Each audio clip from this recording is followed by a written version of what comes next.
Hello everyone, আমি এরকম ভীষণই সফট আর অসংখ্য লেয়ারযুক্ত লাচ্ছা পরোটা বানিয়েছি, সেটাই আপনাদের সঙ্গে শেয়ার করছি। এর জন্য আমি নিয়ে নিয়েছি একটা বড় গামলাতে 2 কাপ ময়দা আর 2 কাপ আটা। এতে দিয়ে দিচ্ছি 1 চামচ লবণ আর 1.5 চামচ গুঁড়ো চিনি দিলে কালার আর টেস্ট দুটোই ভালো হবে। আর দিয়ে দিলাম 4 চামচ রিফাইন্ড অয়েল। তো এই ময়ানটা একটু ঠিকমতো হতে হবে। আমি 4 কাপ আটা ময়দার জন্য 4 চামচ রিফাইন্ড অয়েল দিলাম, 1 চামচ চিলি ফ্লেক্স দিলাম আর 1 চামচ জোয়ান দিলাম। তারপরে হাতটা জল দিয়ে ভালো করে ধুয়ে আমি ঠিক এরকমভাবে এই আটাটাকে সব কিছুর সঙ্গে মিশিয়ে দিলাম। এবারে একটু একটু করে জল দিয়ে আমি একটা সফট ডো তৈরি করে নেবো। তো বারে বারে একটু একটু করে জল দিয়ে আমি আটাটা মেখে নিচ্ছি। এবারে আটাটা এরকম ডোয়ের আকারে চলে এসছে, তারপরেও আমি এরকমভাবে বারে বারে জলের ছিটা দেবো আর এরকমভাবে আটাটাকে থাসতে থাকবো যতক্ষণ না এর মধ্যে একটা ফ্লাপিনেস বা ভীষণই একটা সফটনেস চলে আসে। তো আমি বারবার এরকমভাবে একটু একটু করে জলের ছিটা দিয়ে এই ডোটাকে থেসে থেসে মেখে নিচ্ছি। তো এটা বেশ সফট হয়ে এসছে, ফ্লাফি হয়ে এসছে। আর মাখতে মাখতে এটা বোঝা যাবে। এতে এরকমভাবে মাখলে পরোটাটা খুব সফট হবে, 2 দিন ধরে সফট থাকবে পরোটাটা, আর খেতেও খুব ভালো লাগবে। তো আমি এরকমভাবে থেসে থেসে বারে বারে জলের ছিটা দিয়ে ডোটাকে এরকমভাবে মেখে নিলাম। তো এই ডোটা আমার রেডি হয়ে এসছে আর এটা ভীষণই সফট হয়েছে, ফ্লাফি হয়েছে।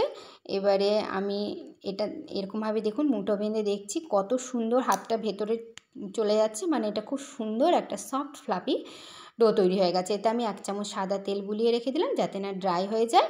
এবারে ঢাকা দিয়ে আমি 45 মিনিট থেকে 1 ঘন্টা এক সাইডে রেখে দিলাম।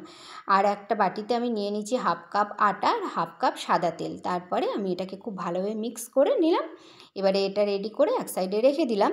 এদিকে 45 মিনিট পর আমি ঢাকাটা খুলে দিলাম আর ডোটা খুব সুন্দর সেট হয়ে গেছে, ভীষণ সফট আর ভীষণ ফ্লাফি হয়েছে। এতে পরোটাগুলো ভীষণ সফট হবে, খেতে ভালো লাগবে। এবারে আমি এর থেকে এই ডোটা থেকে একটু একটু করে লেচি কেটে নিচ্ছি। তো লেচিগুলো কিন্তু একটু বড় করব, যত বড় মানে একটু বড় হলে কি হবে এর লেয়ারগুলো বেশি হবে। তো আমি এরকমভাবে সব লেচিগুলো কেটে নিয়েছি আর এরকম একটু গোল করে নিচ্ছি, তাতে বেলার সময় সুবিধা হবে, তাড়াতাড়ি হবে। তো আমি সবগুলো লেচিকে এরকম গোল গোল করে একটু প্রেস করে নিলাম। এবারে এর থেকে আমি একটা লেচি নিয়ে বাকি লেচিগুলো ঢাকা দিয়ে দিলাম। তারপর এই লেচিটাকে আমি আটার গুঁড়ো দিয়ে বেলে নিচ্ছি। তো এটা যতটা সম্ভব বড় করে আমি বেলে নেব। তো এরকমভাবে আমি বেলে নিচ্ছি। আর এটা যেহেতু সফট, তো বেলতে খুব একটা সময় লাগছে না, খুব তাড়াতাড়ি বেলা হয়ে যাচ্ছে। এটা একটু বড় করে আমি বেলে নিলাম। এবারে যে তেল আর আটার মিশ্রণটা তৈরি করে রেখেছিলাম সেটা 2 চামচ দিয়ে রুটির ওপরে খুব ভালো করে মাখিয়ে দিলাম, সম্পূর্ণ রুটিটাতেই, মানে ওপর পাটটা। এবারে এটা মাখানো হয়ে গেছে। এবারে আমি ঠিক এরকমভাবে প্লিট করে নেব।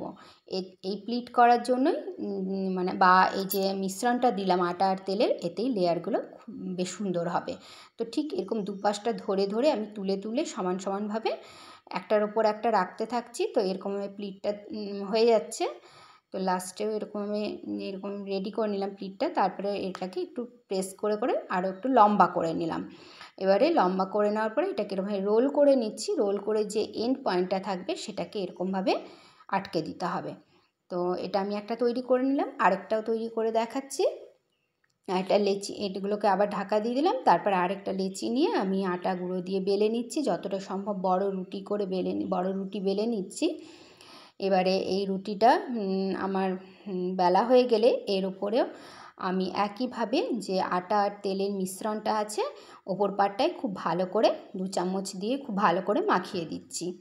তো এটাও আমার খুব ভালো করে মাখানো হয়ে গেছে। এবারে এরকমভাবে প্লিটগুলো তৈরি করে নেবো, একটার উপর একটা রেখে এই সমান সমান করে 2 সাইডটা ধরে এরকম তুলে দিলেই কিন্তু তুলে তুলে একটার উপর একটা রাখতে থাকলে এই প্লিটটা খুব সুন্দরভাবে খুব সহজেই তৈরি হয়ে যাবে। তো আমি এটারও তৈরি করে নিলাম। তারপরে হাতে একইভাবে এটাকে প্রেস করে করে একটু লম্বা করে নেবো। একটু বেশি করে লম্বা করলে রোলটা বড় হলে তাহলে লেয়ারগুলো খুব ভালো আসবে। তো এরকমভাবে আমি প্রেস করে করে একটু লম্বা করে নিয়েছি। তারপরে একইভাবে আগের লেচিটার মতোই এরকমভাবে রোল করে নিচ্ছি। রোল করে পরে শেষে এন্ডিং পয়েন্টে এরকমভাবে আটকে দিচ্ছি। তো এটাকে আরেকটা আমি তৈরি করে নিলাম। এবার সবগুলোই আমার একইভাবে তৈরি করে নিয়েছি। এবারে একটা লেচি নিয়ে আটার গুঁড়ো দিয়ে হালকা হাতে বেলে নেব। তো হালকা হাতে আমি বেলে নিচ্ছি। এটা আমার বেলা হয়ে এসছে, একটু মোটা করে বেলতে হবে, তো আমি বেলে নিয়েছি। এবারে এটা আমি তুলে রাখলাম। আমি প্রথমবারে দুটো লেচিকে এরকমভাবে বেলে নিয়েছি, তো আপনাদের দেখাচ্ছি। এটাকেও আমি সে একইভাবে আটা দিয়ে হালকা হাতে বেলে নিয়েছি। তো প্রথম যে পরোটাটা বেলেছিলাম সেটা আমি তাওয়া গরম করে ওভেনে দিয়ে দিয়েছি। তারপরে যখন ওপর পাটটা কাঁচা ভাবটা চলে গেছিলো তখন এক দুবার উল্টে দিলাম পরোটাটা। তারপরে পরোটার ওপরে বড় চামচের 1 চামচ সাদা তেল দিয়ে উল্টে পাল্টে পরোটাটাকে ভাজতে থাকবো। আর যত এরকম আমি উল্টে পাল্টে ভাজতে থাকবো আর একটু করে হাতে করে আমি প্রেস করে করে টিপে টিপে দিচ্ছি, তো তত কিন্তু লেয়ারগুলো আস্তে আস্তে খুলে আসবে। আর যে পরোটাটা উল্টাচ্ছি তাতেই বুঝতে পারা যাচ্ছে যে পরোটাটা কতটা সফট হয়েছে। এবারে আমি এই যে উল্টে পাল্টে ভাজছি আর লেয়ারগুলো কিন্তু আস্তে আস্তে খুলে আসছে। তো যত এরকম উল্টে পাল্টে আর মিডিয়াম টু হাই ফ্লেমে পরোটাগুলো ভাজতে হবে, তাহলে এই সফটনেসটা থাকবে। তো এরকমভাবে আমার প্রথম পরোটাটা ভাজা হয়ে গেছে, আমি তুলে রাখলাম। আর পরের যে আরেকটা পরোটা যে ভেজে রেখেছিলাম সেটাও আমি একইভাবে উল্টে পাল্টে তেল দিয়ে ভেজে নিচ্ছি। প্রথমে কাঁচায় এদিক ওদিক তেল না দিয়ে প্রথমে উল্টে পাল্টে নিয়েছিলাম, তারপরে আমি তেল দিয়ে দিয়েছি 1 চামচ বড় চামচে, তারপরে উল্টে পাল্টে এরকমই ভাজতে থাকছি আর লেয়ারগুলো আস্তে আস্তে খুলে আসছে। তো এরকমভাবে পরোটাটা খুব সহজেই লাচ্ছা পরোটা তৈরি হয়ে যায় বাড়িতে, আর বানানোও ভীষণ সহজ আর খেতে দারুণ দারুণ লাগে। আর 2 দিন পর্যন্ত এরকমভাবে বানালে 2 দিন পর্যন্ত সফটনেস বজায় থাকে। তো আমার সব পরোটাগুলো বানানো হয়ে গেছে। আমি 14টা পরোটা হয়েছিল, তো 14টা পরোটা আমি বানিয়ে নিয়েছি। এগুলো এরকমভাবে আপনারাও একবার বানিয়ে দেখবেন, বানানো ভীষণ সহজ, খেতে ভালো লাগে, দারুণ লাগে খেতে। Please please do like, comment, share and subscribe to my channel. আজ এই পর্যন্তই, দেখা হচ্ছে পরের ভিডিওতে এরকমই সহজ সরল কিন্তু মজাদার কোনো রেসিপি নিয়ে। Till then take care, thank you.